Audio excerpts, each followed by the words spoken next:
ತರ್ತಾ ಇದ್ವಿ. ಯಾರ್ಯಾರು ನನಗಾಗಿ ಪ್ರೇರಣೆ ಮಾಡಿದ್ರು, ಹಾರೈಸಿದ್ರು, ಎಲ್ರಿಗೂ ಧನ್ಯವಾದಗಳು. ಭಗವಂತ ಅವನ ಕೈಂಕರ್ಯ ನಡೆಸೋದಕ್ಕೆ ಶಕ್ತಿಯನ್ನ ಕೊಡಲಿ. ಮತ್ತೆ ಈ ರೀತಿಯ ವಿಘ್ನಗಳು ನಮ್ಮ ವೇದಾಧ್ಯಯನ ಇದರಲ್ಲಿ ಬರದಿರಲಿ ಅನ್ನೋದನ್ನು ಪ್ರಾರ್ಥನೆ ಮಾಡ್ತಾ ಶುರು ಮಾಡೋಣ. ನಮಸ್ಕಾರ ಗುರುಜಿ. ನಮಸ್ಕಾರ. ವಾಂಗೋ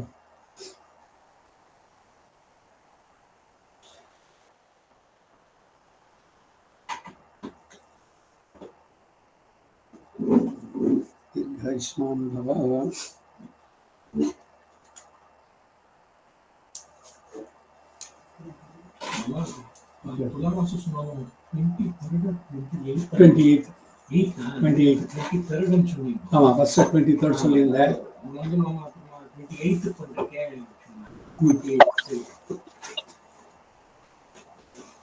ಒಂದು ದಿವ್ಯ ಕ್ಷೇತ್ರದ ಪ್ರವಾಸ ಮುಗಿಸ್ಕೊಂಡ್ ಬಂದ್ವಿ. ಅಯೋಧ್ಯೆ, ಕಾಶಿ, ಪ್ರಯಾಗ, ಸಂಗಮ ಮತ್ತೆ ಸಾರನಾಥ. ನಮಗೇನಿಲ್ಲ, ಬುದ್ಧನ ಇದರದೊಂದು ಜಾಗ ಅಲ್ಲಿ ಅವನು ಫಸ್ಟ್ ಲೆಕ್ಚರ್ ಕೊಟ್ಟಿದ್ದಂಥದ್ದು ಇದವರು.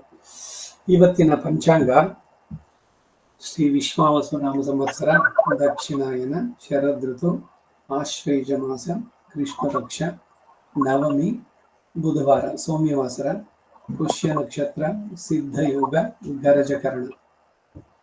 ಇದು ಇಂದಿನ ಪಂಚಾಂಗ. ಅಸ್ಮತ್ ಗುರುಭ್ಯೋ ನಮಃ. ಹರಿ ಓಂ.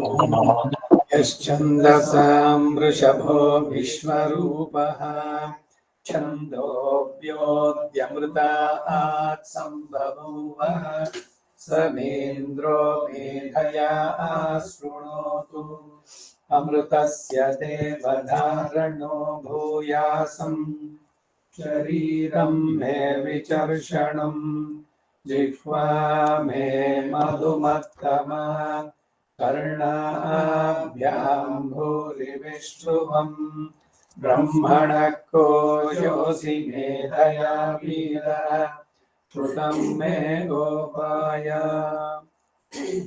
ಎಲ್ಲಿದ್ವಿ? ಸಂಹಿತೆ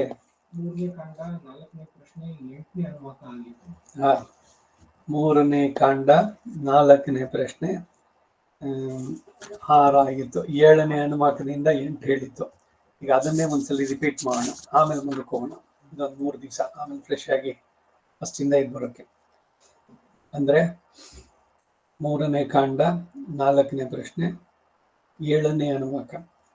ಋತಾಷಾಢೃತಧರ್ಮಾಗ್ನಿರ್ಗಂಧರ್ವಸ್ತಸ್ಯೌಷಧಯೋಪ್ಸರಸ ಊರ್ಜೋ ನಾಮ ಸ ಇದಂ ಬ್ರಹ್ಮ ಕ್ಷತ್ರಂ ಪಾತು ತಾ ಇದಂ ಬ್ರಹ್ಮ ಕ್ಷತ್ರಂ ಪಾಂತು ತಸ್ಮೈ ಸ್ವಾಹಾ ತಾಭ್ಯ ಸ್ವಾಹಾ ಸಗಂಹಿತೋ ವಿಶ್ವಸಾಮಾ ಸೂರ್ಯೋ ಗಂಧರ್ವಸ್ತಸ್ಯ ಮರೀಚಯೋಪ್ಸರಸ ಆಯುವಃ ಸುಷುಮ್ನಃ ಸೂರ್ಯರಶ್ಮಿಶ್ಚಂದ್ರಮಾ ಗಂಧರ್ವಸ್ತಸ್ಯ ನಕ್ಷತ್ರಾಣ್ಯಪ್ಸರಸೋ ಬೇಕುರಯೋ ಭೋಜ್ಯುಃ ಸುಪರ್ಣೋ ಯಜ್ಞೋ ಗಂಧರ್ವಸ್ತಸ್ಯ ದಕ್ಷಿಣ ಅಪ್ಸರಸಸ್ತವಾ ಪ್ರಜಾಪತಿರ್ವಿಶ್ವಕರ್ಮ ಮನೋ ಗಂಧರ್ವಸ್ತಸ್ಯ ಸಾಮಾನ್ಯಪ್ಸರಸೋ ವಹ್ನಯೋ ಇಶಿರೋ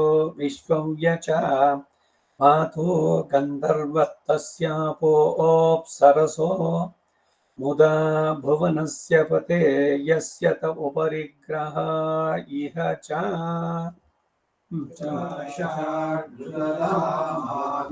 ಗಂಧರ್ವಸ್ತಸ್ಯೌಷಧಯೋಪ್ಸರಸ ಊರ್ಜೋ ನಾಮ ಸ ಇದಂ ಬ್ರಹ್ಮ ಕ್ಷತ್ರಂ ಪಾತು ತಾ ಇದಂ ಬ್ರಹ್ಮ ಕ್ಷತ್ರಂ ಪಾತು ತಸ್ಮೈ ಸ್ವಾಹಾ ತಾಭ್ಯ ಸ್ವಾಹಾ ಸಗಂಹಿತೋ ವಿಶ್ವಸಾಮಾ ಸೂರ್ಯೋ ಗಂಧರ್ವಸ್ತಸ್ಯ ಮರೀಚಯೋಪ್ಸರಸ ಆಯುವಃ ಸುಷುಮ್ನಃ ಸೂರ್ಯರಶ್ಮಿಶ್ಚಂದ್ರಮಾ ಗಂಧರ್ವಸ್ತಸ್ಯ ನಕ್ಷತ್ರಾಣ್ಯಪ್ಸರಸೋ ಬೇಕುರಯೋ ಉಜ್ಜುಸ್ಸುಪರ್ಣೋ ಯಜ್ಞೋ ಗಂಧರ್ವಸ್ತಸ್ಯ ದಕ್ಷಿಣಾ ಅಪ್ಸರಸಃ ಪ್ರಜಾಪತಿರ್ವಿಶ್ವಕರ್ಮಾ ಮನೋ ಗಂಧರ್ವಸ್ತಸ್ಯ ಕ್ಷಾನ್ಯಪ್ಸರಸೋ ವಹ್ನಯೋ ಈಶಿಯೋ ವಿಶ್ವವ್ಯಚ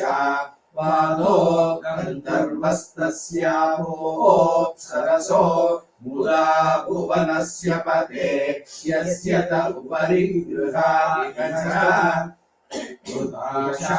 ೃತಧಾಮಾಗ್ನಿರ್ಗಂಧರ್ವಸ್ತಸ್ಯೌಷಧಯೋ ಸರಸ ಊರ್ಜೋ ನಾಮ ಸ ಇದಂ ಬ್ರಹ್ಮ ಕ್ಷತ್ರಂ ಪಾತುತ ಇದಂ ಬ್ರಹ್ಮ ಕ್ಷತ್ರಂ ಪಾಂತು ತಸ್ಮೈ ಸ್ವಾಹಾ ತಾಭ್ಯ ಸ್ವಾಹಾ ಸಗಂಹಿತೋ ವಿಶ್ವಸಾಮಾ ಸೂರ್ಯೋ ಗಂಧರ್ವಸ್ತಸ್ಯ ಮರೀಚಯೋಪ್ಸರಸ ಆಯುವಸ್ಸು ಶುಮ್ನಃ ಸೂರ್ಯರಶ್ಮಿಶ್ಚಂದ್ರಮಾ ಗಂಧರ್ವಸ್ತಸ್ಯ ನಕ್ಷತ್ರಾಣ್ಯಪ್ಸರಸೋ ಬೇಕುರಯೋ ಉಜ್ಜುಸ್ಸುಪರ್ಣೋ ಯಜ್ಞೋ ಗಂಧರ್ವಸ್ತಸ್ಯ ದಕ್ಷಿಣಾ ಅಪ್ಸರಸಸ್ತವ ಪ್ರಜಾಪತಿರ್ವಿಶ್ವಕರ್ಮಾ ಮನೋ ಗಂಧರ್ವಸ್ತಸ್ಯ ಕ್ಷಾಮಾನ್ಯಪ್ಸರಸೋ ವಹ್ನಯೋ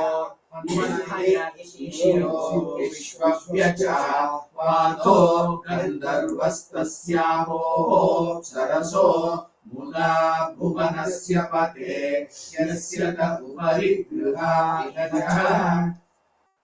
ಎಲ್ರಿಗೂ ತಿಳಿದಿರುವಂತಹ ಜಯಾದಿ ಹೋಮ, ಎಲ್ಲ ದೇವತೆಗಳು ಇದನ್ನ ನಡೆಸಿ ಜಯವನ್ನು ಪಡೆದರು, ಸಿದ್ಧಿಯನ್ನು ಪಡೆದರು. ಅದಕ್ಕಾಗಿ ಯಾವುದೇ ಸಂಸ್ಕಾರವನ್ನು ನಡೆಸಿದಾಗ ಏತತ್ ಕರ್ಮ ಸಮೃದ್ಧ್ಯರ್ಥಂ ಜಯಾದಿ ಹೋಮಂ ಕರಿಷ್ಯೆ ಅಂತ ಮಾಡುವಂಥದ್ದು. ಸಾಮಾನ್ಯವಾಗಿ ತೆಂಗಲೆ ಸಂಪ್ರದಾಯದಲ್ಲಿ ಅವರು ದ್ವಾದಶ ನಾಮ ಅದರಿಂದ ಹೋಮ ಮಾಡ್ತೀನಿ ಅಂತ ಮಾಡ್ತಾರೆ. ಆದರೆ ಜಯಾದಿ ಹೋಮವನ್ನು ನಡೆಸಬೇಕು, ಪ್ರತಿಯೊಂದು ಕಾರ್ಯಕ್ರಮದಲ್ಲೂ ಬರಬೇಕಾದ್ರೆ ಪ್ರಾಯಶ್ಚಿತ್ತಗಳು ಇದುಗಳಿಗೆ ಮೊದಲು ಇದನ್ನ ನಡೆಸುವಂಥದ್ದು, ಎಲ್ರಿಗೂ ಫೆಮಿಲಿಯರ್ ಆಗಿರುವಂಥದ್ದು. ಆದರೆ ತುಂಬ ಜನ ಮಿಸ್ಟೇಕ್ಗಳನ್ನು ಮಾಡ್ತೀರಿ. ಸಂಸ್ಕೃತದಲ್ಲಿ ಈಗ ಋತಾಷಾಟುತಧಾಮಾಗ್ನಿರ್ಗಂಧರ್ವಸ್ತಸ್ಯೌಷಧಯೋಪ್ಸರ್ಸ ಊರ್ಜೋ ನಾಮ ಸಾ ಇದಂ ಬ್ರಹ್ಮ. ಸಹ ಸಾ ಸಾ ಅಂತಂದ್ರೆ ಸ್ಪೀಡಿಂಗ್ ಆಗತ್ತೆ. ಗೋದಾ ತಸ್ಯೈ ನಮ ಇದಂ ಇದಂ. ಗೋದಾ ತಸ್ಮೈ ಅಂತಂದ್ರೆ ಏನು? ತಸ್ಯೈ ಅಂತಂದ್ರೆ ಅವಳಿಗೆ ಅಂತ ಆಗುತ್ತೆ.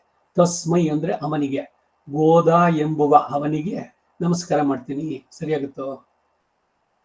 ಸುಮ್ಮನೆ ಮಕ್ಕಿ ಕಾಮಕ್ಕಿ ಹೇಳಬಾರ್ದು, ಅದರ ಅರ್ಥವನ್ನು ತಿಳಿದು ಸರಿಯಾಗಿ. ಸ ಇದಂ ಬ್ರಹ್ಮ, ಸಾ ಇದಂ ಅಲ್ಲ. ಅದು ತುಂಬಾ ಜನ ಮಾಡೋದು. ಮತ್ತೆ ಈ ಬ್ರಹ್ಮ ಅನ್ನೋದು ಉದಾತ್ತದಲ್ಲೇ ಇರ್ಬೇಕು ಯಾವಾಗಲೂ. ಸ ಇದಂ ಬ್ರಹ್ಮ ಕ್ಷತ್ರಂ ಪಾತು, ಅಕ್ಷ ಅನುದಾತ್ತದಲ್ಲಿ. ಅದಕ್ಕೆ ನಾವೊಂದ್ಸಲಿ ಹೇಳ್ಬೇಕಾದ್ರೆ ನೀವು ಸರಿಯಾಗಿ ಗಮನಿಸ್ಕೋಬೇಕು, ಸರಿಯಾಗಿ ಕೇಳಿಸ್ಕೊಳ್ಬೇಕು. ಇದಕ್ಕಾಗಿ ನಾನು ಬಹಳ ಸ್ಟ್ರೆಸ್ ಮಾಡಿ ಹೇಳೋದು, ಸರಿಯಾಗಿ ಸ್ವರಗಳು ಬರಲಿ ಅಂತ. ಪಾಣಿನಿಯ ಸೂತ್ರವನ್ನು ಓದ್ತಾ ಇದ್ದೆ, ಪಾಣಿನಿಯ ಶಿಕ್ಷಾ ಇದರಲ್ಲಿ 6 ವಿಧದ ಪಾಠಕ ಅಧಮರು ಅಂತ ಅಂದ್ಬಿಟ್ಟು ಹೇಳುತ್ತಿದ್ದ. ಯಾರು ಅಂತಂದ್ರೆ ಮೂಗ್ನಲ್ಲಿ ಹೇಳುವಂಥದ್ದು, ನೇಸಲ್ ಅದಾಗಬಾರ್ದು. ಶೀಘ್ರಿ, ಶಿರಕ್ಕಂಪಿ, ಗೊತ್ತಾಯ್ತಾ? ಶಂಕಿತಂ, ಡೌಟು, ಹೇಗೋ ಇವನು ತಪ್ಪಾಗುತ್ತೋ ಏನೋ ಇದಾಗುತ್ತೋ ಅಂತ. ಯಾರು ಏನೇ ಇದ್ರು ಕೂಡ, ಯಾರು ಎಂಥವ್ರೆ ಸ್ಕೂಲ್ ಇವ್ರು ಗಣಪಾಠಗಳೇ ಕೂತಿರ್ಲಿ, ನೀವು ಕಾನ್ಫಿಡೆಂಟ್ ಆಗಿದ್ರೆ ಹೇಳ್ಬಹುದು. ಶಂಕಿತಂ, ಭೀತಂ, ಉದೃಷ್ಟಂ, ಅವ್ಯಕ್ತಂ, ಅನುನಾಸಿಕಂ, ಕಾಕಸ್ವರಂ, ಶಿರಸಿ ಗತಂ, ತಥಾ ಸ್ಥಾನ ವಿವರ್ಜಿತಂ. ಒಂದೊಂದು ಸ್ವರಗಳು ಆಯಾಯ ಸ್ಥಾನದಲ್ಲಿ ಬಂದ್ರೆ ಮಾತ್ರ ಸರಿಯ ಬರುತ್ತೆ. ಅರ್ಥ ಇದ್ರದಕ್ಕೆ ಇವನು ಪಾಣಿನಿ ಶಿಕ್ಷೆನಲ್ಲಿ ಬೆಳಿತಾನೆ. ಉಪಾಂಶು, ದಷ್ಟಂ, ಹಲ್ಕಚ್ಬಿಟ್ಟು ಹೇಳುವಂಥದ್ದು. ತ್ವರಿತಂ, ಬಹಳ ಫಾಸ್ಟಾಗಿ ಹೇಳಕ್ ಹೋಗೋದು. ನಿರಸ್ತಂ, ವಿಲಂಬಿತಂ, ಎಳೆದು ಬಿಡೋದಿಲ್ಲ ನಿಧಾನಕ್ಕೆ, ದಿವ್ಯ ಪ್ರಬಂಧದಲ್ಲಿ ಹೇಳ್ದಂಗೆ. ಗದ್ಗದಿತಂ, ಸ್ಪಷ್ಟ ಉಚ್ಚಾರಣೆ ಇಲ್ಲ, ಸ್ವಹ ಅಂದ್ಬಿಡೋದು. ಏನ್ ಹೇಳಿದ್ರಲ್ಲಿ ಪದ ಬರಲಿಲ್ಲ ಅಂತಂದ್ರೆ ಏನೋ ಒಂದು ಸೇರಿಸ್ಕೊಂಡು ಈ ತರ ಮಾಡಿದ್ರೆ ಹೋಮ ಆಗೋಲ್ಲ. ಅದು ನಿಷ್ಪೀಡಿತಂ ಗ್ರಸ್ತ ಪದಾಕ್ಷರಂಚ ವದೇನ್ ನದೀನಂ ನತು ಸಾನುನ್ಯಾಸಂ. ಶಂಕೆಯಿಂದ ಕೂಡಿದ, ಭಯದಿಂದ ಕೂಡಿದ, ಜೋರಾಗಿ ಕೇಳಿಸುವ ಹೈ ಪಿಚ್ ನಲ್ಲಿ ಕಿರ್ಚ್ಬಿಟ್ರೆ ಬಂದ್ಬಿಡುತ್ತೆ ಅಂತಲ್ಲ ವೇದ. ಕ್ರೌಂಚ ಸ್ವರದಲ್ಲಿ ಹೇಳಬಾರದು. ಬೇರೆಯವರಿಗೆ ಕೇಳಿಸದಂತೆ ತನಗೆ ಮಾತ್ರ ಕೇಳಿಸುವಂತ. ಇದು ಜಪಕ್ಕೆ ಅನ್ವಯ. ಇದು ಉಪಾಂಶು. ಈಗ ಜಪಂ ಕರಿಷಿ ಅಂತ ಹೇಳಿದ್ರೆ ಅದು ಜೋರಾಗಿ ಇನ್ನೊಬ್ಬರು ಕೇಳಿಸ್ಬಾರ್ದು, ಅವಾಗಲೇ ಅದಕ್ಕೆ ಶಕ್ತಿ ಉಂಟಾಗುವಂತದ್ದು. ಇಲ್ಲಲ್ಲ, ವೇದ ಪಾರಾಯಣದಲ್ಲಿ ಸರಿಯಾಗಿ ಹೇಳ್ಬೇಕು. ಹಲ್ಲುಗಳನ್ನು ಬಿಡಿಸದೆ ತುಂಬಾ ವೇಗವಾಗಿ ಬಾಯಿಂದ ಹೊರದೂಡುವಂತೆ ಅದನ್ನು ತಳ್ಳೋದು, ಅಕ್ಷರವನ್ನು ತುಂಬಾ ನಿಧಾನಗತಿಯಿಂದ ತಡವರಿಸಿ ಬಿಕ್ಕಳಿಸಿ ಸಂಗೀತದಂತೆ ಸ್ವರವುಳ್ಳದ್ದಾಗಿ ವರ್ಣಗಳಿಗೆ ಹಿಂಸೆಯಾಗುವಂತೆ ಕೇಳೋರ್ಗು ಬಾ ಏನ್ ಹೇಳ್ತಾ ಇದ್ದಾರಪ್ಪ. ನಾನು ಈ ತರದೆಲ್ಲ ಅನುಭವ ಆಗಿದೆ. ರಥೋತ್ಸವ ಟೈಮ್ನಲ್ಲಿ ಹೋದ್ರೆ ಒಬ್ರು ಸ್ಮಾರ್ತರು ಬಂದಿದ್ರು, ವಯಸ್ಸಾದವರು. ಅಂತಾರ ಅವರು ಸರ ಹೇಳೋದಾಗಿ ಎಲ್ಲೆಲ್ಲೋ ಎಳಿತಾ ಇದ್ದಾರೆ. ಪುಸ್ತಕ ಇದೆ, ಕೂತ್ಕೊಂಡು ಹೊಡಿಯೋದು. ತೈತಿರಿಯ ಉಪನಿಷತ್ತು. ಕೇಳುವವರಿಗೆ ಹಿಂಸೆ ಆಗುವಂತೆ ಪದ ಅಕ್ಷರಗಳನ್ನ ನುಂಗಿ ಉಚ್ಚಾರಣೆಯಲ್ಲಿ ಉತ್ಸಾಹವೇ ಇಲ್ಲದಂತೆ ಎಲ್ಲ ವರ್ಣ ಪದವಾಕ್ಯಗಳನ್ನು ಮೂಗಿನಿಂದಲೇ ಉಚ್ಚರಿಸೋದು. ಇವಿಷ್ಟು ವಕ್ತೃವಿನ ದೋಷಗಳು. ಇಂತಹ ದೋಷಗಳನ್ನ ವೇದ ಪಾಠಕರು ಎಂದೂ ಮಾಡಬಾರದು. ಇದು ಪಾಣಿನಿ ಶಿಕ್ಷೆ. ಶಿಕ್ಷೆ ಅಂದ್ರೆ ಪನಿಷ್ಮೆಂಟ್ ಅಂತಲ್ಲ, ಲೆಸನ್. ಹೀಗೀಗ ಇರಬೇಕು ಅಂತ ಅಂದ್ಬಿಟ್ಟು ಅಂತ. ಸೊ ಅದರಿಂದ ಇವುಗಳನ್ನು ಸ್ವಲ್ಪ ದಯವಿಟ್ಟು ಎಲ್ಲರೂ ಗಮನಿಸಿ. ಗೊತ್ತಾಯ್ತೆ? ಇನ್ನು ಒಂದೊಂದೇ ಇದರದನ್ನ ಈ ಸಂಹಿತೆ ಪಾಠದಲ್ಲಿ ಏನ್ ವಿಶೇಷ ಅಂದ್ರೆ ಋತಾಷಾಟ್ ಋತಧಾಮಾಗ್ನಿ ಗಂಧರ್ವ ತಸ್ಯ ಓಷಧಯ ಅಪ್ಸರಸಃ ಊರ್ಜೋ. ಅಪ್ಸರಸಃ ವಿಸರ್ಗ ಇದೆ, ಅದು ಲೋಪವಾಗುತ್ತೆ ಮುಂದೆ ಸ್ವರ ಇರೋದ್ರಿಂದ. ಊರ್ಜೋ ನಾಮ ಬಿಡಿಸಿದಾಗ ಸ ಇದಂ ಬ್ರಹ್ಮ ಕ್ಷತ್ರಂ ಪಾತು ತಾ ಇದಂ ಬ್ರಹ್ಮ ಕ್ಷತ್ರಂ ಪಾಂತೋ ತಸ್ಮೈ ಸ್ವಾಹ. ಒಂದೇ ಪದವನ್ನು ಬಿಡಿಸ್ಕೊಂಡು ಬಂದಾಗ ನಾವು ಹೋಮವನ್ನು ಮಾಡಬೇಕಾದ್ರೆ ಈ ಸಂಹಿತೆನಲ್ಲಿ ಎಲ್ಲದನ್ನ ಸೇರಿಸಿ ಕಡೆ ನಾವು ಒಂದ್ಸಲಿ ಹೇಳುತ್ತೆ. ಆಯ್ತಾ? ಇದನ್ನೇನೆ ಸೇರಿಸ್ಕೊಂಡು ಹೋಮದಲ್ಲಿ ಇದೇ ತರ ಮಾಡ್ತೀನಿ ಅಂತ ಆಗ್ಬಾರ್ದು. ಅದಕ್ಕಾಗಿ ಸೂತ್ರಗಳು ಬಂದಿರುವಂತ ಸಂಹಿತೆ ಪಾಠವನ್ನ ಹೇಗೆ ಇಟ್ ಶುಡ್ ಬಿ ಅಪ್ಲೈಡ್. ಈಗ ಸ್ಮೃತಂಚಮೆ ಅಸ್ಮೃತಂಚಮೆ ತನ್ಮೇ ಉಭಯಂ ರಥಂ. ಕೊನೆಯಲ್ಲಿ ತಂದೆ ಮಗನಿಗೆ ಇಬ್ರಿಗೂ ಹೇಳ್ಕೊಡ್ಬೇಕಾದ್ರೆ ಉಭಯಂ ರಥಂ ಅದೆಲ್ಲ ಒಟ್ಟಿಗೆ ಸೇರಿಸಲಿದೆ. ಪದ ಬಿಡಿಸೋದು ಗೊತ್ತಿರ್ಬೇಕು. ತನ್ಮ ಉಭಯಂ ರಥಂ ಅಲ್ಲಿದೆ. ಪದ ಬಿಡಿಸಿದ್ರೆ ತನ್ಮೇ ಏಕ ಅಥವಾ ಇದ್ದಿದ್ದು ಅಕಾರವಾಗುತ್ತೆ, ಯಾಕಂದ್ರೆ ಮುಂದೆ ಸ್ವರ ಇದೆ. ಇವೆಲ್ಲ ಗಮನಿಸಿ ಬರ್ಬೇಕಾದ್ರೆ ಅದಕ್ಕಾಗೇನೆ ಗುರುಮುಖ ಮನದಿತ್ಯ ಪ್ರಾಹ ವೇದಾನ ಶೇಷನ್. ಪುಸ್ತಕ ಇದೆ ಅಂತ ತಗೊಂಡು ಹೇಳೋದಲ್ಲ, ದೊಡ್ಡ ತಪ್ಪು ಇದನ್ನ ಅಂತ. ಈ ಪಾಣಿನಿ ಬಹಳ ಸುಂದರವಾಗಿ ಹೇಳ್ತಾನೆ. ಹೇಗೆ ಅಂತಂದ್ರೆ ಒಂದು ಹುಲಿ ತನ್ನ ಮರಿಯನ್ನು ಕಚ್ಕೊಂಡು ಬರುತ್ತೆ, ಶಾರ್ಪು ಇದೆ, ಆದ್ರೆ ಮರಿಗೆ ಒಂದು ಚೂರು ನೋವು ಆಗೋದಿಲ್ಲ. ಹಾಗಂತ ಅದು ಕೆಳಗಡೆ ಬೀಳ್ಸೋದು ಇಲ್ಲ, ಎತ್ಕೊಂಡು ಬರ್ಬೇಕಂತ. ಬೆಕ್ಕು ಅಥವಾ ಹುಲಿ ವ್ಯಾಘ್ರದ ಉದಾಹರಣೆ ಕೊಡ್ತಾನೆ. ಆ ರೀತಿ ಸುಗಮವಾಗಿ ವೇದದ ಅಕ್ಷರಗಳನ್ನ ನೀವು ಆ ಉದಾಹರಣೆ ಕೊಡ್ತಾನೆ. ಆ ಥರದಲ್ಲಿ ತಗೋಬೇಕು. ಹುಲಿ ತನ್ನ ಮರಿಗೆ ನೋವು ಮಾಡೋದಿಲ್ಲ, ಆದ್ರೆ ಕರ್ಕೊಂಡು ಬರುತ್ತೆ, ಕಚ್ಕೊಂಡೇ ಬರೋದು. ಅದೇನೆ ಒಂದು ಪ್ರಾಣಿಯನ್ನು ಕಚ್ಚಬೇಕಾದ್ರೆ ಅವಾಗ ಅದರದ್ದು ಇದೇ ಬೇರೆ. ಈ ಉದಾಹರಣೆಯನ್ನ ಪಾಣಿನಿ ನೀಡ್ತಾನೆ. ಸೊ ಅದರಿಂದ ಸ್ವಲ್ಪ ಗಮನಿಸಿ ದಯವಿಟ್ಟು ಎಲ್ರೂ ಸರಿಯಾಗಿ ಹೇಳಿ, ಸ್ಪಷ್ಟವಾಗಿ ಹೇಳಿ. ಈಗೇನೋ ಇದೇನೋ ಒಂದು ಹೇಳಿ ಮಾಡಿ ಮುಗಿಸ್ಬಿಟ್ರೆ ಆಗೋಯ್ತಲ್ಲ, ಅಷ್ಟೇ ತಾನೆ. ಜಯದಿ ಹೋಮ 5 ನಿಮಿಷ 10 ನಿಮಿಷದಲ್ಲೇ ಅಡಚಿ ಪೋಟ್ಬಿಟ್ಟೆ, ಬೇಗ ಮುಗಿಸ್ಬೇಕು ಅಂತ. ಸಮಯವನ್ನ ಸರಿಯಾಗಿ ಪ್ಲಾನ್ ಮಾಡ್ಕೊಳ್ಬೇಕು. ಇದನ್ನು ಸರಿಯಾಗಿ ಹೇಳಬೇಕು. 5 ನಿಮಿಷದಲ್ಲಿ ಮುಗಿಸ್ಬೋಣ ಬೇಡ, ಅದಕ್ಕೇನು ಟೈಮ್ ಇದೆಯೋ ಆ ರೀತಿಯಲ್ಲಿ ಹಾಗೆ ಮಾಡಿದಾಗ ಮಾತ್ರ ಆಯಾಯ ದೇವತೆಗಳು, ಅಪ್ಸರೆಯರು, ಗಂಧರ್ವರು ಬಂದು ಅದನ್ನ ಸ್ವೀಕಾರ ಮಾಡ್ತಾರೆ. ಅಗ್ನಿಮುಖ ಏವ ದೇವತಾ ಪ್ರೀಣಾತಿ. ಅಗ್ನಿಮುಖದಿಂದ ದೇವತೆಗಳು ಪ್ರೀತರಾಗ್ತಾರೆ. 100ಕ್ಕೆ ಸುಮಾರು 90 ಭಾಗ ಮೊದಲೆಲ್ಲ ಯಾವುದ್ರಲ್ಲೋ ಎಳೆದು ಬಿಡೋದು. ಪುರೋಹಿತಂದು ಒಂದೇ ಮಿಸ್ಟೇಕ್ ಅನ್ನೋಲ್ಲ ನಾನು. ಯಾರು ಯಜಮಾನ ಕೂತಿದ್ದಾನೆ ಅವನು ಹೇಳ್ತಾ ಇದ್ರು ಕೂಡ ಇವ್ರು ಲೇಟ್ ಶುರು ಮಾಡೋದೇ ಲೇಟು.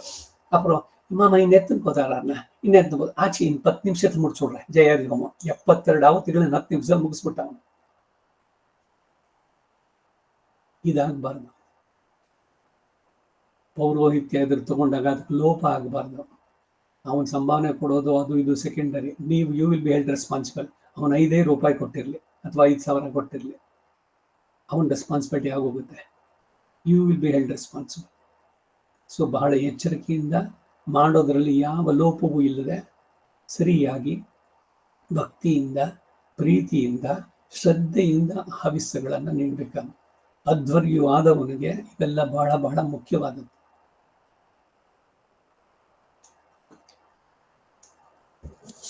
ಈ ಋತಾಷಾಢ ಜಯಾದಿ ಬಗ್ಗೆ ಅವತ್ತಿನ ದಿವಸ ಆರಂಭ ಮಾಡಿದಾಗ ಯಾವಾಗ ಮೇ ತಿಂಗಳಲ್ಲಿ ಲಾಸ್ಟ್ ನಾನು ನಿಲ್ಲಿಸ್ಬೇಕಾದ್ರೆ ಅವಾಗಲೇ ಒಂದಷ್ಟೆಲ್ಲ ಹೇಳಿದ್ದೆ ನಾನು. ಎಲ್ಲ ಮತ್ತೆ ನೆನಪಿಸ್ಕೊಳ್ಳಿ, ಅದರಿಂದ ಕಂಟಿನ್ಯೂಟಿ ಮುಂದಕ್ಕೆ ಹೋಗೋಣ. ಸನೋ ರಾಸ್ವಾಜ್ಯಾನಿಗಂ ರಾಯಸ್ಪೋಷಗಂ ಸುವೀರ್ಯಗಂ ಸಂವತ್ಸರೀಣಾಗ ಸ್ವಸ್ತಿಂ. ಸನೋ ರಾಸ್ವಾಜ್ಯಾನಿಗಂ ರಾಯಸ್ಪೋಷಗಂ ಸುವೀರ್ಯಗಂ ಸಂವತ್ಸರೀಣಾಗ ಸ್ವಸ್ತಿಂ. ಸನೋ ರಾಸ್ವಾಜ್ಯಾನಿಗಂ ರಾಯಸ್ಪೋಷಗಂ ಸುವೀರ್ಯಗಂ ಸಂವತ್ಸರೀಣಾಗ ಸ್ವಸ್ತಿಂ. ಪರಮೇಷ್ಟ್ಯಧಿಪತಿರ್ಮೃತ್ಯುರ್ಗಂಧರ್ವಸ್ತಸ್ಯ ವಿಶ್ವಮಪ್ಸರಸೋ ಭುವಃ ಸುಕ್ಷಿತಿಃ ಸುಭೂತಿರ್ಭದ್ರಕೃತ್ ಸುವರ್ವಾನ್. ಸುಪರ್ವಾನ್ ಅಲ್ಲ, ಸುವರ್ವಾನ್. ಭದ್ರಕೃತೆ ಸುವರ್ವಾನ್ ಭದ್ರಕೃತ್ ಸುವರ್ವಾನ್. ಪರ್ಜನ್ಯೋ ಗಂಧರ್ವಸ್ತಸ್ಯ ವಿದ್ಯುತೋಪ್ಸರಸೋ ರುಚೋ ದೂರೇ ತಿರಮೃಡಯೋ ಮೃತ್ಯುರ್ಗಂಧರ್ವಸ್ತಸ್ಯ ಪ್ರಜಾ ಅಪ್ಸರಸೋ ಭೀರುವಶ್ಚಾರಃ ಕೃಪಣಕಾಶೀ. ಕಾಮೋ ಗಂಧರ್ವಸ್ತಸ್ಯಾಧಯೋಪ್ಸರಸಃ ಶೋಚ ಯಂತೀರ್ನಾಮ ಸ ಇದಂ ಬ್ರಹ್ಮ ಕ್ಷತ್ರಂ ಪಾತೋ ತಾ ಇದಂ ಬ್ರಹ್ಮ ಕ್ಷತ್ರಂ ಪಾಂತು ತಸ್ಮೈ ಸ್ವಾಹ ತಾಭ್ಯ ಸ್ವಾಹ. ಸನೋ ಭುವನಸ್ಯ ಪತೆ ಯಸ್ಯ ತ ಉಪರಿ ಗೃಹ ಇಹ ಚ. ಪರಮೇಷ್ಟ್ಯಧಿಪತಿರ್ಮೃತ್ಯುರ್ಗಂಧರ್ವಸ್ತಸ್ಯ ವಿಶ್ವಮಪ್ಸರಸೋ ಭುವಃ ಸುಕ್ಷಿತಿಃ ಸುಭೂತಿರ್ಭದ್ರಕೃತ್ ಸುಪರ್ವಾನ್. ಪರ್ಜನ್ಯೋ ಗಂಧರ್ವಸ್ತಸ್ಯ ವಿದ್ಯುತೋಪ್ಸರಸೋ ರುಚೋ ದೂರೇ ತಿರಮೃಡಯೋ ಮೃತ್ಯುರ್ಗಂಧರ್ವಸ್ತಸ್ಯ ಪ್ರಜಾ ಅಪ್ಸರಸೋ ಭೀರುವಶ್ಚಾರು ಕೃಪಣಕಾಶೀ. ಕಾಮೋ ಗಂಧರ್ವಸ್ತಸ್ಯಾಧಯೋಪ್ಸರಸಃ ಶೋಚಯಂತೀರ್ನಾಮ ಸ ಇದಂ ಬ್ರಹ್ಮ ಕ್ಷತ್ರಂ ಪಾತು ತಾ ಇದಂ ಬ್ರಹ್ಮ ಕ್ಷತ್ರಂ ಪಾಂತು ತಸ್ಮೈ ಸ್ವಾಹಾ ತಾಭ್ಯ ಸ್ವಾಹಾ. ಸನೋ ಭುವನಸ್ಯ ಪತೆ ಯಸ್ಯ ತ ಉಪರಿ ಗೃಹ ಇಹ ಚ. ಪರಮೇಷ್ಟ್ಯಧಿಪತಿರ್ಮೃತ್ಯುರ್ಗಂಧರ್ವಸ್ತಸ್ಯ ವಿಶ್ವಮಪ್ಸರಸೋ ಭುವಃ ಸುಕ್ಷಿತಿಃ ಸುಭೂತಿರ್ಭದ್ರಕೃತ್ ಸುಪರ್ವಾನ್. ಪರ್ಜನ್ಯೋ ಗಂಧರ್ವಸ್ತಸ್ಯ ವಿದ್ಯುತೋಪ್ಸರಸೋ ರುಚೋ ದೂರೇ ತಿರಮೃಡಯೋ ಮೃತ್ಯುರ್ಗಂಧರ್ವಸ್ತಸ್ಯ ಪ್ರಜಾ ಅಪ್ಸರಸೋ ಭೀರುವಶ್ಚಾರು ಕೃಪಣಕಾಶೀ. ಕಾಮೋ ಗಂಧರ್ವಸ್ತಸ್ಯಾಧಯೋಪ್ಸರಸಃ ಶೋಚಯಂತೀರ್ನಾಮ ಸ ಇದಂ ಬ್ರಹ್ಮ ಕ್ಷತ್ರಂ ಪಾತು ತಾ ಇದಂ ಬ್ರಹ್ಮ ಕ್ಷತ್ರಂ ಪಾಂತು ತಸ್ಮೈ ಸ್ವಾಹಾ ತಾಭ್ಯ ಸ್ವಾಹಾ. स नो भुवनस्य पते यस्य त उपरि गृहा इह च गुरु ब्रह्मणेऽस्मै क्षत्राय महिषर्मयच्छ गुरु ब्रह्मणेऽस्मै क्षत्राय महिषर्मयच्छ गुरु ब्रह्मणेऽस्मै क्षत्राय महिषर्मयच्छ ವೇದವನ್ನು ಹೇಳ್ಬೇಕಾದ್ರೆ ಇವಾಗ ಪಂಚಸೂಕ್ತಗಳು ಬಾಯ್ಕೆ ಬರ್ದೇ ಇಲ್ಲ ಬೈ ಹಾರ್ಟ್ ಆಗಿದ್ದಕ್ಕೆಲ್ಲ ಯಾವಾಗಲೂ ಪುಸ್ತಕ ಇಟ್ಕೊಳ್ಳಿ ಜೊತೆ ನಾನು ವೇದನೆ ತೈತಿರಿ ಉಪನಿಷತ್ತು ಅಷ್ಟೇ ಯಾವ ಬೇಕಾದಷ್ಟಲ್ಲಿ ಹೇಳಿದೀವಿ ಎಲ್ಲೋ ಪದಕ್ಕೆ ಯಾವುದೋ ಇದು ಅಲ್ಲಿ ಮತ್ತೆ ಮತ್ತೆ ಒಂದೊಂದು ಆದ್ಮೇಲೆ 5 ಇದು ಬರುತ್ತೆ ಪ್ರಾಣ ಗೊತ್ತಾಯ್ತೆ ವಿಜ್ಞಾನ ಆನಂದ ಅನ್ನಮಯ ಹೀಗೆ 5 ಕೋಶಗಳು ಹೇಳ್ಬೇಕಾದ್ರೆ ಒಂದಕ್ಕೊಂದಕ್ಕಲ್ಲಿ ಮಿಕ್ಕಿದ ಪದಗಳೆಲ್ಲ ಸೇಮ್ ಆಗ್ಬೋದು ಅದ್ರ ಪುಸ್ತಕ ಇರಲಿ ಜೊತೆ ನಾನು ಮೊದಲು ಶಾಂತಿ ಪುಣ್ಯ ವಾಚನ ಯಾಕೆಂದ್ರೆ ಭಯ ಇರಬೇಕು ಎಲ್ಲಿ ನನ್ನಿಂದ ತಪ್ಪು ಸುಧಾರಣೆ ಆಗುತ್ತೋ ಅಂತ ಅನ್ನೋದು ಹಿಂದೆನೋ ಅನೇಕ ಬಾರಿ ಹೇಳಿದ್ದೆ ನಾನು ನಮ್ಮ ಗುರುಗಳವರು ವರದರ ಹೆಸರು ಮೇಲೆ ಬನ್ರಿ ಹೋಗೋಣ ಇವತ್ತು ಅವ್ರ ಮನೇಲಿ ಅಂತ ಅಂದ್ಬಿಟ್ಟು ನಮಸ್ಕಾರ ಇದ್ರದ್ದು ಹೋದಾಗ ಪುಸ್ತಕ ಕೈನಲ್ಲಿ ಬರ್ದಿದ್ದ ಅವಾಗ ಇನ್ನೂ ಬಂದಿರಲಿಲ್ಲ ಪುಸ್ತಕ ಯಾವುದು ಈ ಶುಭೋದಯ ಕೈನಲ್ಲಿ ಬರ್ದಿದ್ದ ಪುಸ್ತಕನ ಯಾರು ಒಬ್ಬರು ನೋಡ್ಬಿಟ್ರಿ ನೋಡ್ಕೊಳ್ಳಿ ಅದನ್ನ ಅಂತ ಇವ್ರು ಹೇಳ್ತಾ ಇದ್ರು ಋತಾಯ ಷಾಢೃತಧಾಮ ಅಗ್ನಿ 72 ಆವತಿಗಳು ಕೊಡ್ಬೇಕಾದ್ರೆ ಒಂದು ಮಿಸ್ ಆಯ್ತು ಅಂದ್ರೆ ಜ್ಞಾಪಿಸ್ಬೇಕು ಅವ್ರಿಗೆ ಅಲ್ಲಿ ಹಾಗಾಗಿ ಪುಸ್ತಕ ಇಟ್ಕೊಂಡ್ರೆ ಅವಮಾನ ಅಲ್ಲ ಇದು ಬಹಳ ಸರಿಯಾಗಿ ತಿಳಿಯಿರಿ ಯಾಕೆಂದ್ರೆ ಹೀಗೆ ಯಾವಾಗಲೂ ಹೋದಾಗ ಪುಣ್ಯ ಅದು ಪುಸ್ತಕ ತಗೊಳ್ಳಿ ವರ್ಣ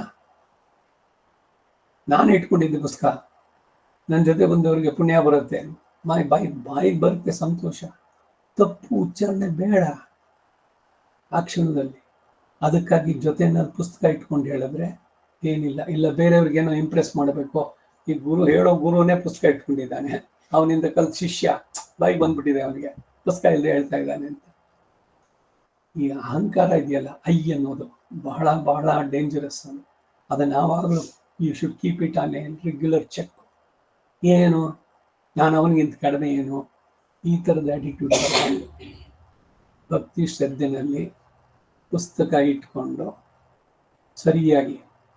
ಸರಿಯಾಗಿ ಕೇಳಿ ಅದನ್ನು ಅಧಿಕರಿಸಬೇಕು ಆ ರೀತಿ ಹೇಳಿದಾಗ ವೀರವತ್ತರಂ ಭವತಿ ಯಾವಾಗ ನೀವು ಭಕ್ತಿ ಶ್ರದ್ಧೆಯಿಂದ ಚೆನ್ನಾಗಿ ಸರಿಯಾಗಿ ಸ್ವರ ನನಗೆ ಭಕ್ತಿ ಶ್ರದ್ಧೆ ಇದೆ ಅಂತ ಏನೇನೋ ಹೇಳ್ಬಿಟ್ರೆ ಅದು ಆಗೋದಿಲ್ಲ ಉಚ್ಚಾರಣೆ ಎಲ್ಲ ಸೌಂಡ್ ವೇವ್ಸ್ ಇದು ಶಬ್ದ ಯಾವ ರೀತಿ ಬರುತ್ತೆ ನಮ್ಮಿಂದ ಅದ್ರ ಮೇಲೆ ಬರುವಂಥದ್ದು ಅದಕ್ಕೆ ಬರುವಂಥ ಎಫೆಕ್ಟ್ಸು ಕೂಡ ಅಷ್ಟೇ ಅದರಿಂದ ಇದೊಂದನ್ನು ಗಮನಿಸಿ ಅಲ್ಲ ಎಲ್ಲೇ ಹೋದರೂ ಕೂಡ ಪುಸ್ತಕಗಳಿರಲಿ ಜೊತೆ ವೇದಪಾರಾಯಣದಲ್ಲಿ ರೈತರಿಯ ನಿಮಗೆ ಬಾಯಿ ಬಂದಿದೆ ಸಂತೋಷ ಪುಸ್ತಕ ಇಟ್ಕೊಳ್ಳಿ ಎಲ್ಲಿ ತಪ್ಪಾಗುತ್ತೋ ಅನ್ನೋ ಭಯ ಇರಲಿ ಕಾನ್ಫಿಡೆಂಟ್ ಆಗಿ ಹೇಳಿ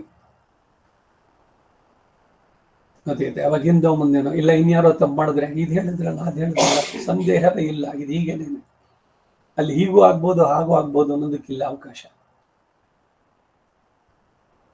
ಆಯ್ತೆ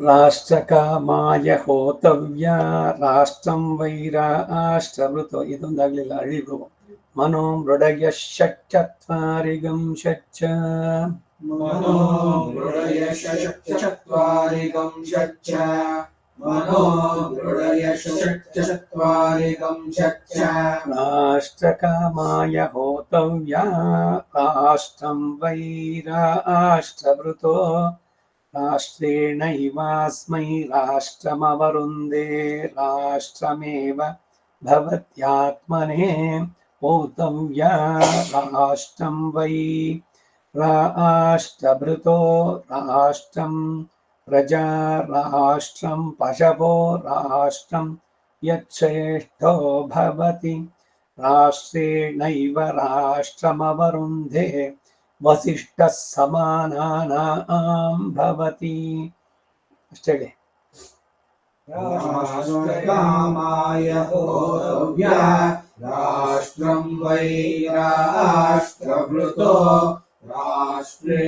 ರಾಷ್ಟ್ರೇಣೈವಾಸ್ಮೈ ರಾಷ್ಟ್ರಮವರುಂಧೆ ರಾಷ್ಟ್ರಮೇವ ಭವತ್ಯಾತ್ಮನೇ ಹೋತವ್ಯ ರಾಷ್ಟ್ರಂ ವೈ ರಾಷ್ಟ್ರಭೃತೋ ರಾಷ್ಟ್ರಂ प्रजा राष्ट्रं पशवो राष्ट्रं यच्छ्रेष्ठो भवति राष्ट्रेणैव राष्ट्रमवरुन्धे वसिष्ठः समानानां भवति राष्ट्रकामाय होतव्या राष्ट्रं वै राष्ट्रभृतो राष्ट्रेणैवास्मै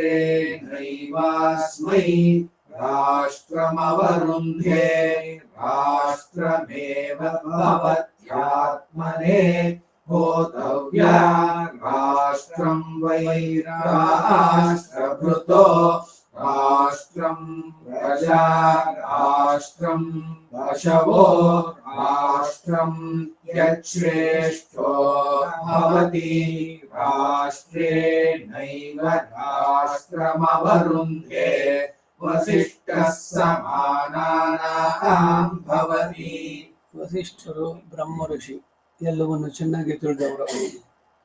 ರಘುವಂಶಕ್ಕೆ ಇಕ್ಷ್ವಾಕು ಕುಲಕ್ಕೆ ಹಿಂದಿನಿಂದ ಎಲ್ಲ ಇರುಳು ಕೂಡ ವಸಿಷ್ಠ ಅನ್ನೋದು ಒಂದು ಪದವಿ, ಇಂಥ ವ್ಯಾಸ ಅನ್ನೋದು ಒಂದು ಪದವಿ ಪುರಾಣಗಳ ಉಲ್ಲೇಖದಲ್ಲಿ ಬರ್ಬೇಕು. ಆ ವಸಿಷ್ಠನ ಇವನ ಅಂತಂದ್ರೆ ಕಾಯಿ ಕಾಲಕ್ಕೆ ಎಷ್ಟು ಜನ ಇಕ್ಷ್ವಾಕು ವಂಶದಲ್ಲಿ ಆದವರೆಲ್ಲ ವಸಿಷ್ಠ ಸಮಾನಾನ ಅಂಬವತಿ ಅಂದ್ರೆ ವಸಿಷ್ಠರಿಗೆ ಸಮಾನ ಆಗ್ತಾರೆ. ಎಲ್ಲ ಉಚ್ಚಾರಣೆಗಳು ಪ್ರಥಮ ಇದರಲ್ಲಿ ಬರುವಂತಹದ್ರಲ್ಲೆಲ್ಲ. ಈಗ ರಾಷ್ಟ್ರಕಾಮಾಯ ಇದಕ್ಕೆ ಭಾಷ್ಯವನ್ನ ಓದಬೇಕು ನಾವು. ಏನಿದ್ರ ಅರ್ಥ ಆಗೋದು? ರಾಷ್ಟ್ರಂ ಪ್ರಜಾ ರಾಷ್ಟ್ರಂ ಪಶವಃ ಇವುಗಳನ್ನು ಮಾಡಿದ್ರೆ ವಸಿಷ್ಠ ಸಮಾನಾನಾಂ ಭವತಿ. ಗ್ರಾಮ ಕಾಮಾಯ ಹೋತವ್ಯ ರಾಷ್ಟ್ರಂ ವೈ ರಾಷ್ಟ್ರಭೃತೋ ರಾಷ್ಟ್ರಗಂ ಸ ಜಾತ ರಾಷ್ಟ್ರೇಣೈವಾಸ್ಮೈ ರಾಷ್ಟ್ರಗಂ ಸ ಜಾತ ನವರುಂಧೆ ಗ್ರಾಮ್ಯೇ ಭವತ್ಯಧಿದೇವತೆ ದೇವನೇ ಜುಹೋತ್ಯಧಿದೇವನ ಏವಾಸ್ಮೈ ಸ ಜಾತ ನವರುಂಧೆ ತ ಏನಮವರುದ್ಧ ಉಪತಿಷ್ಠಂತೆ ರಥಮುಖವೋಜಸ್ಕಮಸ್ಯ ಓತವ್ಯ ಓಜೋ ವೈ ರಾಷ್ಟ್ರಭೃತ ಓಜೋ ರಥ ಓಜಸೈವಾಸ್ಮಾ ಓಜೋ ವರುಂಧ ಓಜೋ ವರುಂಧಿ ಇರೋದು ಮುಂದೆ ಇರೋದು ಸ್ವರ ಓಕಾರ ಇದರಿಂದ ಏಕಾರ ಇರೋದು ಅಕಾರವಾಗುತ್ತೆ. ಓಜೋ ವರುಂಧ ಓಜಸ್ಯೇವ ಓಜಸ್ವ್ಯೇವ ಸಾಕಿ ಯಾವತ್ತು ವಾವತ್ತು ಓಜಸ್ವ್ಯೇವ ಭವತಿ ಯೋ ರಾಷ್ಟ್ರದಪಭೂತ ಸ್ಯಾತ್ ತಸ್ಮೈ ಹೋತವ್ಯ ಯಾವಂತೋಸ್ಯ ರಥಾಸ್ಯುಸ್ತಾನ್ ಬ್ರೂಯಾದ್ ಯುಂಧ್ವಮಿತಿ ಯುಂಗ್ ಅನುನಾಸಿಕ ಯುಂಧ್ವಮಿತಿ ರಾಷ್ಟ್ರಮೇವಾಸ್ಮೈ ಯುನಕ್ತ್ಯ ಹುತಯೋ ವಾ ಏತಸ್ಯ ಕ್ಲೃಪ್ತಾ ಯಸ್ಯ ರಾಷ್ಟ್ರಂ ನ ಕಲ್ಪತೆ ಸ್ವರತಸ್ಯ ದಕ್ಷಿಣಂ ಚಕ್ರಂ ಪ್ರವೃಹ್ಯ ನಾಡೀಮಭಿಜುಹುಯಾದಾಹುತಿರೇವಾಸ್ಯ ಕಲ್ಪಯತಿ ತಾ ಅಸ್ಯ ಕಲ್ಪಮಾನಾ ರಾಷ್ಟ್ರಮನುಕಲ್ಪತೆ ಸಂಗ್ರಾಮೇ ಸಂಯತ್ತೆ ಹೋತವ್ಯ ರಾಷ್ಟ್ರಂ ವೈ ರಾಷ್ಟ್ರಭೃತೋ ರಾಷ್ಟ್ರೇ ಖಲು ವಾ ಏತೆ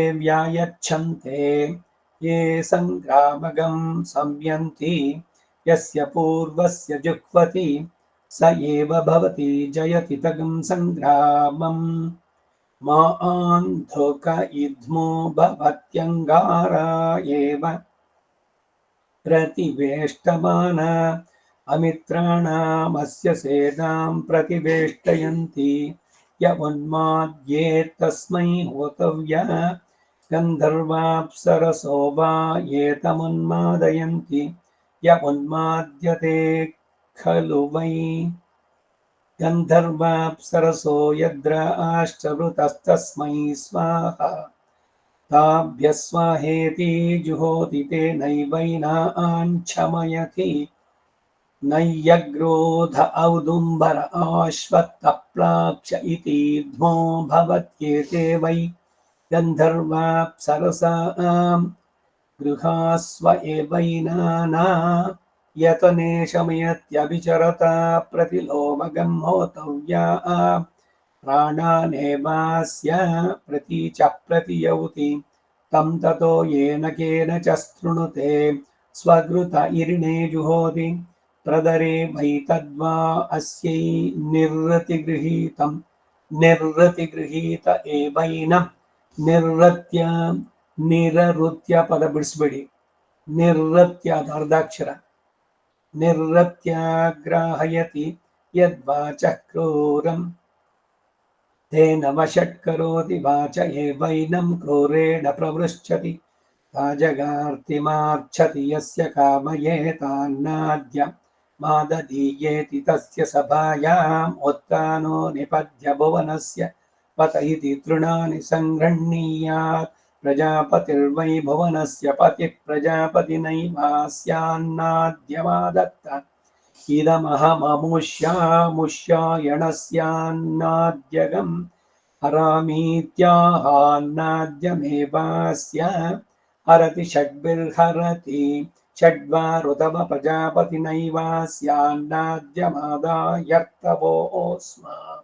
अनुप्रयच्छन्ति यो ज्येष्ठबन्धुरप भूतस्यात्तग्गस्थले वसाय ब्रह्मोदनं चतुश्शरावं पत्वा तस्मै होतव्या वर्ष्म वै राष्ट्रभृतो वर्ष्मस्थलं वर्ष्मणैवैनं वर्ष्मसमानानां चतुश्शरावो भवति दिक्ष्वेव प्रतितिष्ठति क्षीरे भवति रुचमेवास्मिन् ददात्युद्धरति सुतत्वाय सर्पिष्वान् भवति मेध्यत्वाय चत्वार आर्षेया प्राश्नन्ति दिशामेव ज्योतिषि जुहोति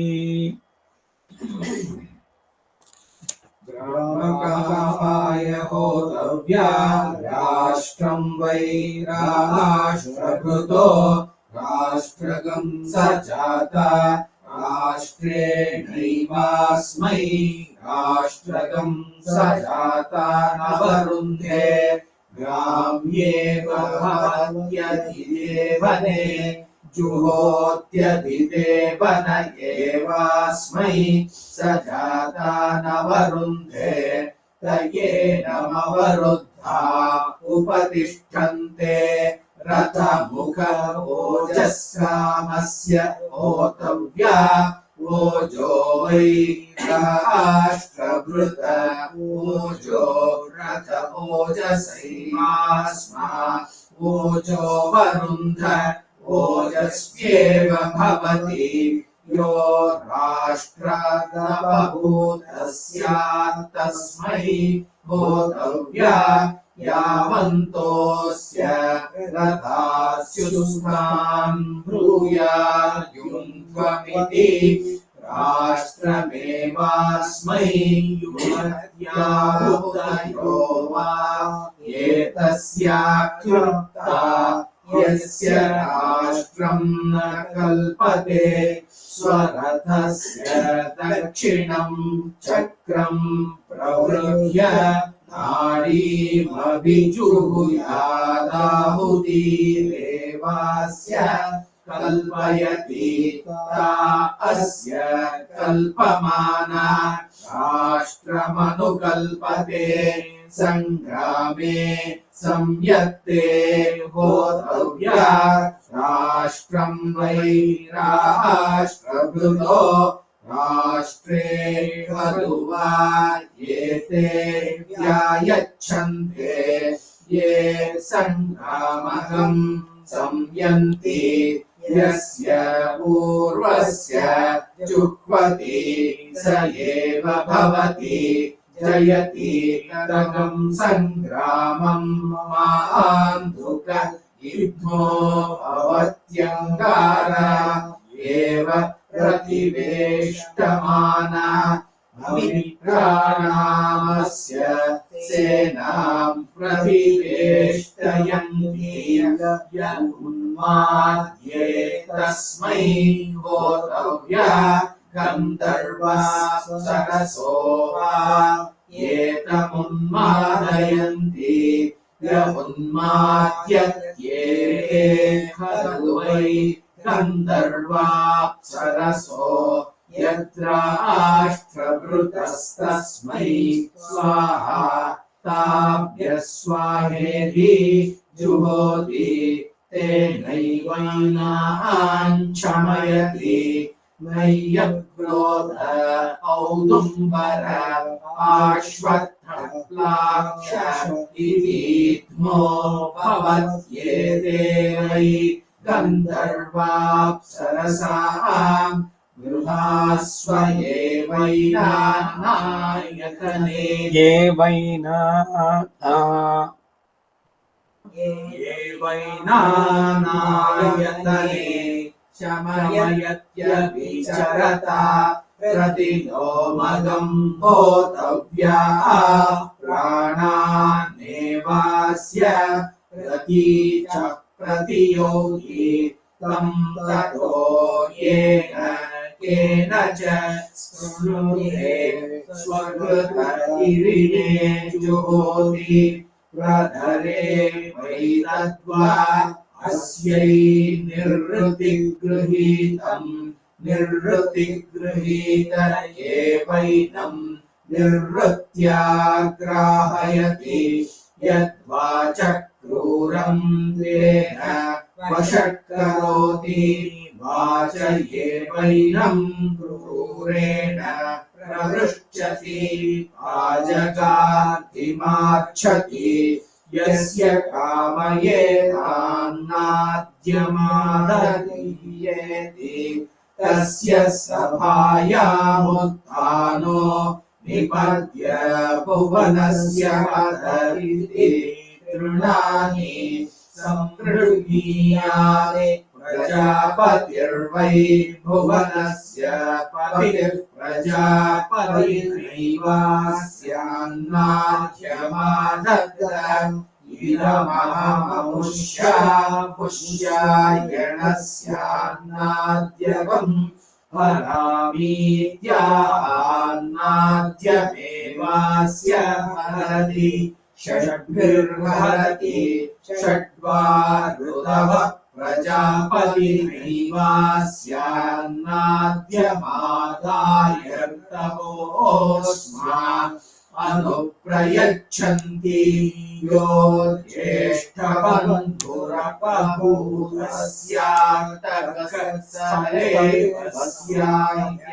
स्थले वसाय ब्रह्मोदनं चतुश्शरावं पक्वा तस्मै होतव्या वर्ष्मवैराष्ट्रभृतो वर्ष्मस्थलं वर्ष्मणैवैनं वर्ष्मसमानानां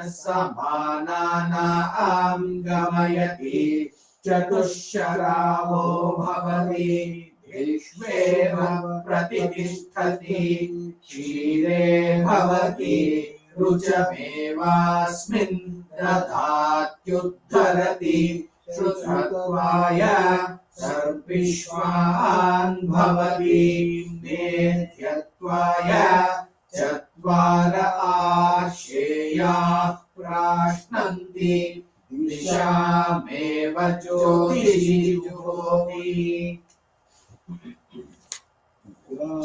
रामकामाय होतव्या राष्ट्रं वै राष्ट्रभृतो राष्ट्रगं सजाता राष्ट्रेणैवास्मै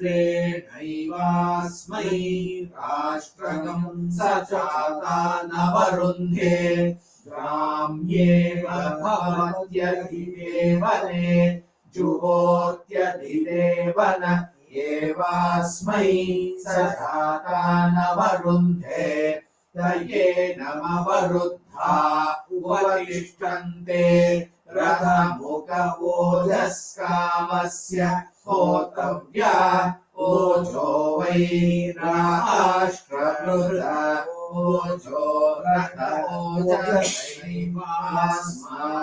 ओजो वरुन्ध ओजस्वेव भवति यो राष्ट्राबभूतस्य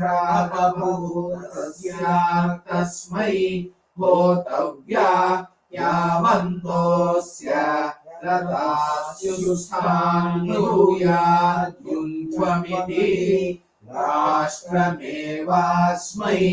युनत्याहुतयो वा एतस्या क्लृप्ता यस्य राष्ट्रं न कल्पते स्वरतस्य दक्षिणं चक्रं प्रवृह्य भाणीमभिचुर्यादाहुतिरेवास्य कल्पयति ता अस्य कल्पमाना राष्ट्रमनुकल्पते संग्रामे संयत्ते होतव्या राष्ट्रं वैराष्ट्रभृतो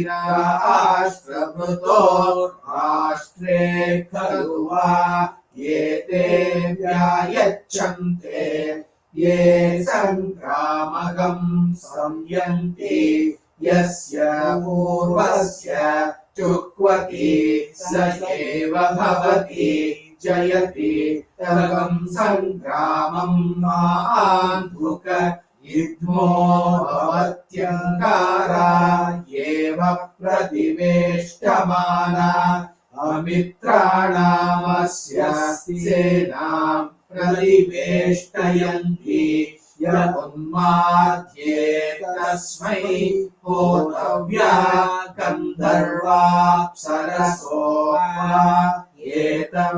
एतमुन्मादयन्ति य उन्माद्यते खलु वै गन्धर्वाप्सरसो यद्राष्ट्रहृदस्मै स्वाहा ताभ्यः स्वाहेति जुहोति तेनैवैनां क्षमयति नैयक्रोध औदुम्बर आश्वत्थप्लाक्ष इतीद्योपपद्येते गन्धर्वाप्सरसां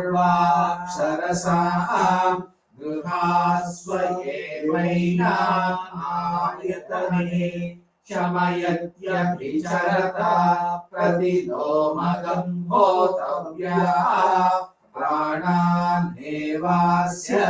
प्रतीच प्रतियोगी तं ततो येन च शृणुते स्वकृतैरिणे जुहोति प्रधरे वै तद्वा अस्यै निर्णतिगृहीतं निर्वृतिगृहीत एवैनं निर्वृत्याग्राहयति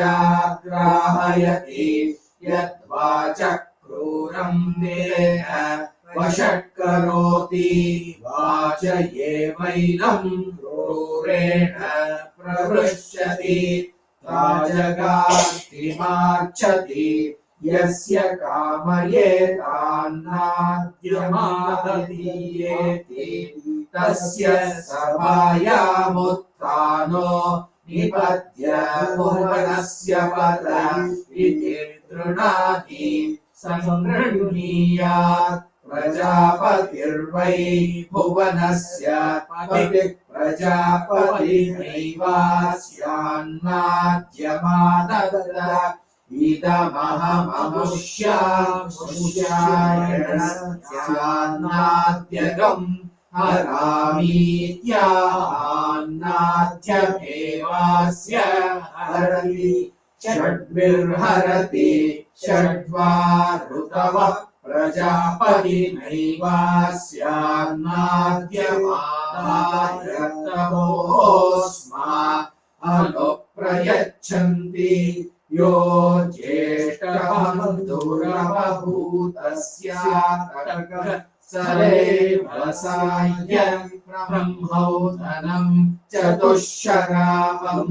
भक्त्वा तस्मै होतव्या वश्म वै राष्ट्रभृतो वश्मसनं वश्मणैवैनं वर्ष्म समानानां गमयति चतुष्शरावो भवति दिक्ष्वेव प्रतिष्ठति क्षीरे भवति रुचमेवास्मिन् दधात्युद्धरति शुश्वत्वाय सर्पिष्मान् भवति मेध्यत्वाय चत्वार आश्रेया प्राष्टन्ति दिशामेव ज्योतिषि जुहोति ग्रामीयुनक्तीध्मस्व एवैनानन्नाद्यं यच्छन्त्येकान्न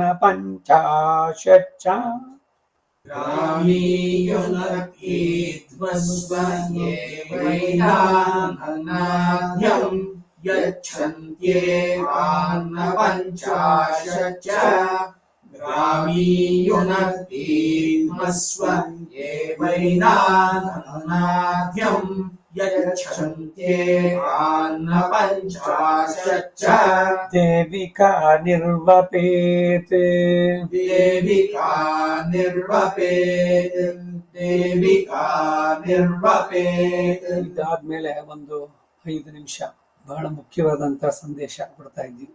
ಇದು ಸ್ವಾನುಭವ, ನಾನಿವಾಗ ಅನುಭವಿಸಿದ್ದಕ್ಕೆ ಅದು ಇನ್ಯಾರಿಗೂ ಆಗೋದು ಬೇಡ ಅನ್ನೋ ಉದ್ದೇಶದಿಂದ ಇದನ್ನ ನಾರಾಯಣ್ ಪ್ರಸಾದ್ ಸ್ವಲ್ಪ ರೆಕಾರ್ಡ್ ಮಾಡಿ ಸಪರೇಟ್ ಆಗಿ ಇದು ಮಾಡೋ, ಬೇರೆ ಗ್ರೂಪ್ಗಳಿಗೂ ಕಳ್ಸೋಣ. ಏನು ಅಂದ್ರೆ ವೋಕಲ್ ಕಾರ್ಡ್ ಅಬ್ಯೂಸ್, ಧ್ವನಿ ಪೆಟ್ಟಿಗೆಯ ದುರುಪಯೋಗ ಅಂತ ಇದು. ಹೈ ಪಿಚ್ ನಲ್ಲಿ ಅಥವಾ ಉತ್ಸಾಹದಿಂದ ಹೇಳೋದ್ರಲ್ಲಿ ತುಂಬಾ ಜೋರಾಗಿ, ವೇದದಲ್ಲೇ ಇದೆ ಯತ್ ಕ್ರೌಂಚಂ, ಕ್ರೌಂಚ್ ಅಂದ್ರೆ ಇದು ಬಹಳ ಧಾರಕ ಸ್ವರ, ಕ್ರಿಯೆ